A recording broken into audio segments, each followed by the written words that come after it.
In the last year that I've been there, I learned a lot from them. And the first thing I learned was they fucking stole everything. Welcome to the Push Press Podcast, where gym owners learn to dodge bad advice, crush their competition, and actually make money doing what they love. Let's get after it. This episode is not sponsored by Lifetime Fitness. Got a shirt. Who is this? Oh, this is one I can't say. Can you read this for me? Canaho? We probably screwed that up. Canaho. But you didn't send me a shirt, so I'm kind of mad at you. Canaho. It's probably Caniohi. I really CrossFit screwed that up. Caniohi. Okay, that's probably closer than mine. Canaho. Dude. All right. So bad. Anyway, this episode is from CrossFit Caniohi. We are off on the wrong foot, but we're going to start. So, hey, recently last year, I'm going to tell you a little bit of story time first, and then we're going to dive into this episode. It all has a purpose and a meaning, I promise. I live in Vegas. Vegas gets hot as shit. I bought a house, doesn't have a pool. Wife not okay with the heat, freaking out. She's like, we have to find somewhere to use a pool. Lifetime Fitness near us has an amazing pool, like resort pool, water slides, cabanas. Like you feel like you're at a hotel on the strip, basically. Okay. And they're like, yeah, man, this is included with your membership, right? So sold, like, just on the pool up. But because I had this membership, and because I wake up at 4 a.m. a lot, I would just get up and go and work out there. In the process of this year that I've been there, I'm actually probably going to quit, like when I get back into town. In the last year that I've been there, I learned a lot from them. And the first thing I learned was they fucking stole everything from boutique. Like their whole business, not just from boutique, like they have tennis courts. They stole the whole tennis, like they pickleball. They've got a whole pickleball operation that came up out of nowhere. Basketball. They've got Alpha Fit, which is CrossFit. Mm-hmm. They've got GTX, which is Orange Theory, right? They've like everything that's popular out there. They have heated yoga, they have yin, they have Pilates, they have spin, they have barbell booty boot camp, everything. And they took it all from they just looked at every successful model and they're like, okay, cool. CrossFit worked, Alpha Fit. Took it.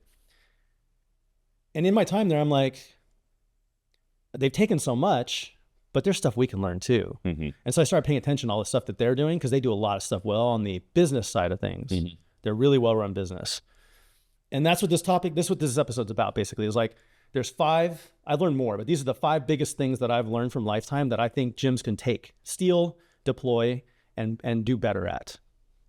Okay, so that's kind of the setup. Let's dig it. All right, let's do it. So the first one's the Waitlist. Okay. Now, I didn't realize this is a thing. I've actually befriended a not to be named sales manager there. Super cool guy. I love him. But he kind of told me about how some of the stuff they do. And I hope this doesn't get him in trouble. But anyway, they have a wait list. Mm-hmm. And so you go on their website and it's like, we're full right now, but put your name down on the wait list and we'll let you know. A little scarcity. And what does that do to anyone who has a high desire to be part of something? Makes it very desirable. Ramps up that desire even more so. And I'll tell you, I remember my first demo there, I got that bullshit. And then I'm like, yeah, screw that. I'm going to go. I just went down there and I'm like, hey, can I just get a tour? And they're like, nope. Ooh. You cannot get a tour. You have to schedule a tour. There's no one here to give you a tour. Go home. Wow. Yeah. Ballsy. For real. And I was pissed. I was literally pissed off. And then I got a phone call and said hey, we'll have a tour. When are you free? We got you. Did you? But I want to give you the right experience. Ooh, so they twisted it into, we need to make sure we're giving you the correct experience rather than winging it and having a B player. You just show you around. Yeah, let me compare and contrast, right? I tried to join a CrossFit gym in my city. Did the whole lead nurture thing through some automation tool that they have, kind of like Grow. Mm-hmm. And I got a message back from them the day I had my tour and it's like, hey Dan, super excited to see you today. Let me know if there's anything else you need, felt really good. I'm like, cool, I'm good. I'll see you guys at noon. I showed up at noon. Coach was coaching a class, didn't even know we were coming. Oh. Then she left the class alone and did a horrible and no sweat intro with us, a terrible one. She was just reading a script. And while the class was out there doing whatever they were doing, Just unlimited burpees because they were told to go to the next movement. and this is a Saturday, right? I'm digressing from our podcast, but I'm just telling you the contrast, right? Yeah. Leaves her class. There's a dog running around in class because it was her dog, but the dog was freaked out because she wasn't with it. She was in the room with us. Like, it was just a crazy shit show. And I'm like, this is the difference, right? But anyway, Lifetime. Hey, I'm going to give you the right experience. What day you want to come in? Picked a day, came down there, toured the facility. Great, signed up, right? What I found was, after the fact, the waitlist is their filtering tool. One, it creates scarcity. But two, it allows them to look through the list and say, like, who's most likely to join? Because the salespeople are selling. These are professional salespeople. These are not just coaches who are just trying to like get through their day. Right. Yeah. I mean, so if you probably peel back the data there, and I would just be guessing, right? Like they might get 30 leads a day, 40 leads a day at a location, and the wait list, without a wait list, they might close 5 of those 40 leads. It's probably more than that. It's probably 5 per person per day, to be honest. But like, again, let's just say they get 5 out of the 40 closed, but they got to do the work of touring all 40. Yes. You put that wait list in, you might only end up with 10 tours, but you might close 9 of those 10. And therefore, you only did the work for the 9, right? So, or of the 10. Yep. And so that takes me to my second point, which is a clear ICP, which is like this ICP thing we keep coming back to. And not only a clear-cut ICP, but they've got a picture of a high-value ICP that they go for. And honestly, I'm not it. So, I mean, you've been a member for a year. I've been a member for a year, but let me tell you this. So like if you become a member of a Lifetime, one thing you'll notice, like in my Lifetime app, at least 50% of their classes are kids classes. And so what I figured out pretty quick was their ICP is a super busy mom and dad who are high paid professionals who want to be young, sexy, fit, but their kids demand all their time. Damn it, kids. So what did they do? They built this whole kids program that costs more, that does everything from like STEM, STEM. Oh, there's teaching, like Mac computers gymnastics in every one of in the centers, and you can just go, there you go. 2 hours. Xander, go have fun. 2 hours, right? So you get they get to take 2 hours of classes a day, the kids do. But why 2 hours? Because that's enough time for you to get in, get your workout in, take a shower, pick up the kids. Probably get a protein drink. Get a protein drink at the shop, maybe get your nails done at the studio. Yeah. But you know what I'm saying? Like they actually have a clear their ICP, like if you look where they're built, they're not built everywhere. They're built in affluent areas that have families. Yep. Right? Yep. And so this if you buckle this into the wait list, who gets called first? It's the family of 4, the family of 5, because every kid's another $100, right? And now they're driving their ARPU from $299. It's $299 for one person, $399 for 2, and probably damn near close to $1,000 a month if you've got kids. You know? Damn. Yeah. So if I'm a salesperson, I've got a wait list and I'm going through and I'm seeing like, oh, this is family of 5, right? Do a little bit of magic stalkery like the restaurants do, like, oh, who is Nick Reyes? Oh, he works at a software company. Okay, great. Probably makes okay money to, do that kind of stuff. Yep. And you can really, like as a salesperson, like you were saying, pretty quickly decide who you want to spend your time with. I would not doubt if they have a full-blown lead score based upon the number of kids that you have, what information they can find about you on LinkedIn. They got your name, they got your email. They're going to do a deep dive and get a damn near instant lead score and rank you. Yes. Yeah. And so this is like the mindset shift between like boutique gyms and Lifetime is like, it's all where you're starting from, right? So you know who you're serving, you know how to get them, you know what kind of value they're willing to pay. You build the product around it, and then you just operate against that. Instead of taking every damn person that comes in and like watering down your entire client base, they're very selective about who they let into this business. I thought that was a very insightful thing that they do. And they obviously fill up a really big facility. So like the mindset of I've got to get everyone versus I've got to get as high of a percentage of people who only look like this is different. And that's what you're pointing out here. Yes. There's enough people that look like this to them, like that narrow gap, that they're able to filter out everyone else and still grow and pack a facility. Yeah.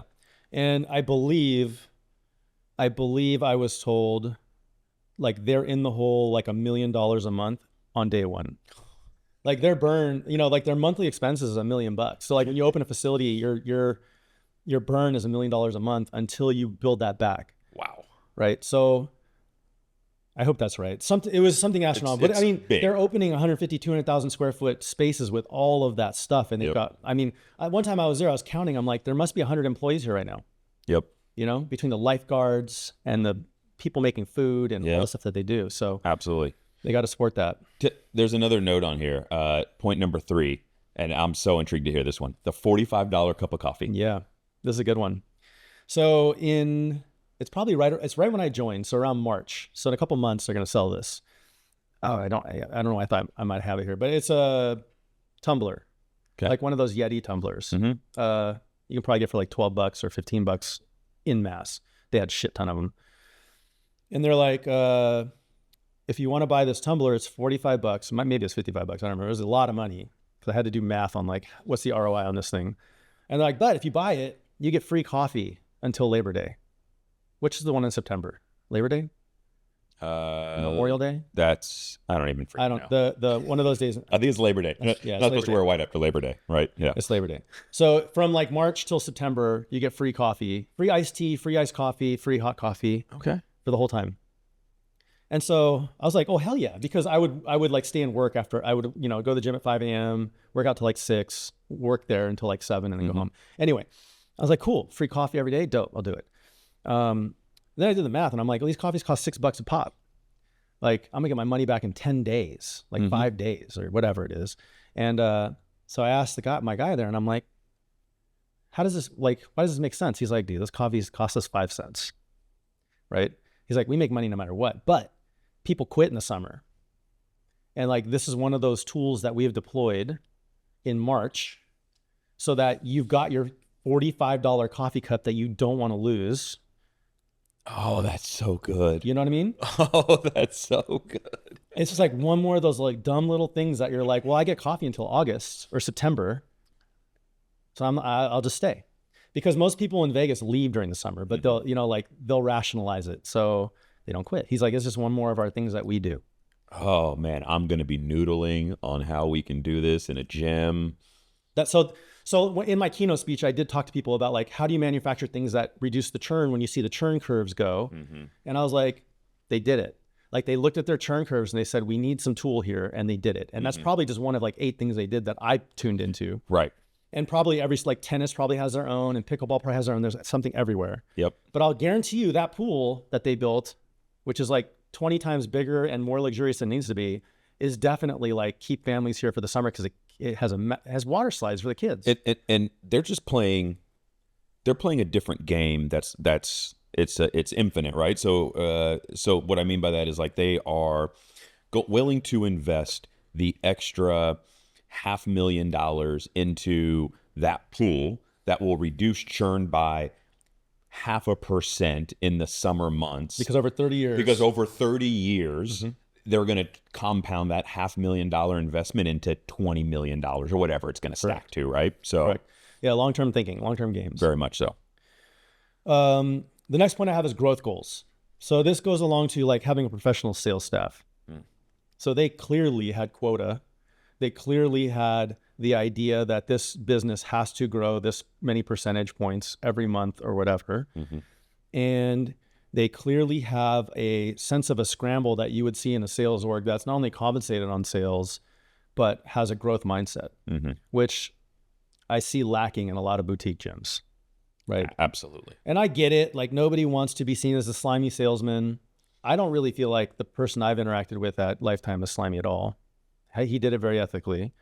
But there is a middle ground where you can have your growth in mind and not be selling people things they don't need.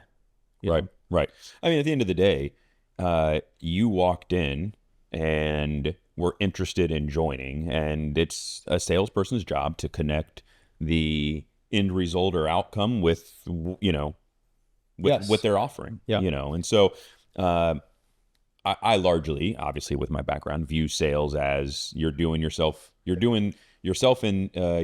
your clients a disservice or your prospects a disservice if you don't take those shots. That is the biggest disconnect I had when I first launched my gym is I didn't realize that. Like there are plenty of people I let walk out of the gym because I was afraid of being a bad salesperson, and they needed the gym. Yep. I just didn't want to sell them. Yeah, taking action is hard. Kudos to them for having a professional staff. And I've been a member at Lifetime in the past, and I had the same experience. I thought they were a pretty good sales team.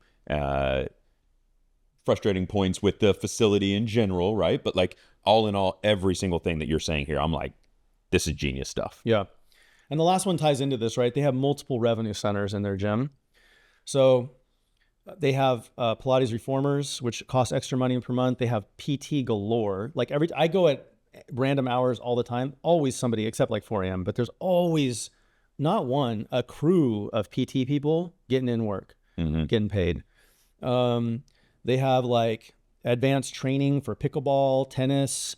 You can pay extra for tennis courts, cabana rentals. They have a food, they have hair salon. I took Mila, my daughter, to a camp there, like a 1 week long camp, like a swim camp, when she was like 6 or something like that, right? Like, I mean, when you were a member? No, I was not a member then, and I had to pay a little bit more. So like a member, it was like $200 for the week, and a non-member was like $250 for the week. Yeah. And so to your point, like another revenue stream, like they're running kids camps during the summer because they're ICP, suburb parents. Yep. We know that they need this, so. I guarantee, in fact, I know, but I don't know the terms of it because I don't have any young kids anymore, but they have summer programs where you can just leave your kids there 4 hours, 6 hours or whatever. And they actually provide good value to the kids stuff. It's like they're learning fitness, they're learning some education, they have computers, they're learning to swim, learning tennis, just stuff. Yep. That, like you want your kids to learn. Yeah. So, but the other, to tie that into the sales team, like when we did our tour, like I could tell, like the sales guy was like leaning, like picking at me. Where do we want to work on? Da, da, da, da. Something came up where I'm like, oh, my mobility stinks. And she's like, hey, I'm going to schedule you a free stretching session, which was an upsell, into their PT of stretching. Did the stretching thing. I didn't buy it, but I can see like they're working in unison with their coaches on the floor to give them shots on goal. Yep. To sell their service. Yep. Right. And I think it's like, as you're building an organization around growth and around revenue and around service providing, like you've got to create those shots on goal. Yeah. Yeah. Your clients are not just going to learn about the fact that Dan is an amazing personal trainer who can help you with your, weightlifting or your Olympic weightlifting, unless you connect the dots. And that's essentially what they're doing, is they're walking you through the tour and they're connecting the dots of all the different things that they offer to give those clients, or to give Dan a shot. In this case, you're the coach, right? Like a shot on goal at coaching me in weightlifting. Yeah. Right. Yep. So that's basically it. Like, just to recap, I feel like when I walked in there, I was seeing a genericized, regurgitated version of a lot of the things that I like in the boutique fitness world, which was like mildly, I wouldn't say offensive to me, but you could tell. Like I've taken some of the classes and I'm like, not even nowhere as good. When you do all that wide of things, there's going to be lacking at depth in areas. So no doubting that. But that doesn't mean there's not amazing things to learn from them. Exactly. Like we can't just throw the baby out with the bathwater here. Like let's learn stuff back from them, because they are a great business. Right. They may not be the best at coaching certain things or, actually operationally providing the fitness service, but they are a great business operator. So I guess my question to you guys is, if any of you guys have been to a Lifetime gym and you've witnessed something that I've missed here, I would love to know. I can learn from you guys, and maybe we can bring that back up in another episode. Email that in, podcast@pushpress.com, and we will bring that up in another episode. See you guys. Thanks, guys. Thanks for listening to another episode of the Push Press Podcast, where we help gym owners, entrepreneurs, and fitness enthusiasts thrive with actionable insights, inspiring stories, and strategies for growth. Don't forget to follow the show to stay updated on new episodes. And if you're ready for more, join our free Facebook community for gym owners. Check the show notes for the link, and we'll see you next time. Keep raising the bar for your business and community.